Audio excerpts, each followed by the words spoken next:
Am I the a-hole for telling my sister-in-law she needs to keep her mouth shut around my child or stay away from us? I, 27F, have a 7-month-old son with my husband. This might be a little early to be bothered by this, but my sister-in-law, my husband's older sister, is determined to bring up, around my child, that they have a grandmother and uncle they are unlikely to ever meet.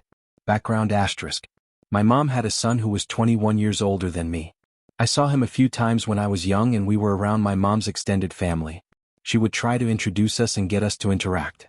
The interactions I remember were him saying, "Get it out of my face," it being me, or when mom wasn't there and I did try to talk to him because I was encouraged to by others, he completely ignored me and walked away. A few times he even looked directly at me, so I knew he heard me before he walked away. Family members always said he had a rough life with mom and that he was still upset she had cheated on his dad. Both my mom and his dad were train wrecks. I never knew my dad. All I know is my mom's son and I have different dads. The last time I saw him I was 12. The last time I saw my mom was when I was 18. I didn't want to be responsible for taking care of her. She was a heavy drinker and not a very good mother. It saddened me because none of the extended family were too great about it, so I was truly alone. I was lucky that my husband's family were all nice and accepting. But after I became pregnant, my sister-in-law started asking questions about how I would introduce my son to my mom and her son. I told her I wouldn't, and he would be told more when he's old enough to understand.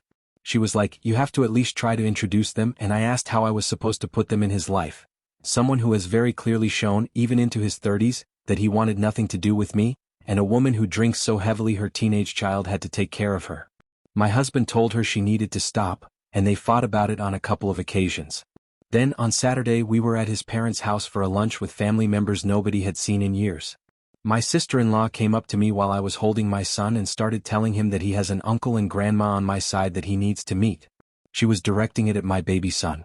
I was glad he was a baby and didn't understand, but it showed me how far she is willing to go with this. What if he were older and able to understand? I told her to stop and walked away, but she tried to say more. So, I told her she needs to keep her mouth shut about that around my child or stay away from us because I will not let her interfere with something that is none of her concern. She told me she has every right to speak to her nephew. She got so loud it alerted others in the other room, and my husband told her she was wrong as well. But she claimed I could have been more polite and not made a scene in front of the rest of the family. Am I the a-hole?